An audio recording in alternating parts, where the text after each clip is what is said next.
Hello guys, welcome back to my another mini blog. তোমরা যারা আমার শর্টস দেখো তারা হয়তো জেনেই গেছো যে আমি বাসন্তী পুজোর অষ্টমীর রাতে প্যান্ডেল হপিং করার জন্য বেরিয়েছিলাম।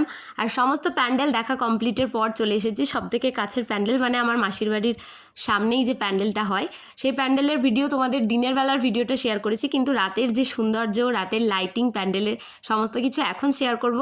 আর দিনের বেলা যতটাই প্যান্ডেলটা ফাঁকা ছিল, রাতের বেলা ঠিক ততটাই ভিড় হয়েছে প্যান্ডেলে। তো ভিড়ের মধ্যে লাইন টানতে টানতে আমরা এগিয়ে যাচ্ছি প্যান্ডেলের দিকে। আর ওখানে স্টেজ হয়েছিল, স্টেজে বাচ্চারা নাচানাচি এই সমস্ত কিছু করছিল, আর প্রোগ্রাম হচ্ছিল স্টেজের মধ্যে।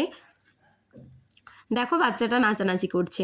এরপরে তোমাদের ভেতরের থিম ব্যাপারে বলি। এখানের প্যান্ডেলের থিম ছিল আদিবাসীদের জীবনযাত্রা। আর সামনে সম্ভবত ছত্রপতি শিবাজি মহারাজের স্ট্যাচু, গুগলে দেখলাম ঠিক ওই রকমই স্ট্যাচু। আর দেবী প্রতিমা দেখো কতটা সুন্দর হয়েছে, সমস্ত কিছু মিলিয়ে প্যান্ডেলটা খুবই সুন্দর হয়েছে। আর ওখানের সমস্ত প্রতিমাদের মধ্যে আমার মাসিদের প্রতিমা হয়েছে প্রথম, তাই ফার্স্ট পুরস্কার পেয়েছে।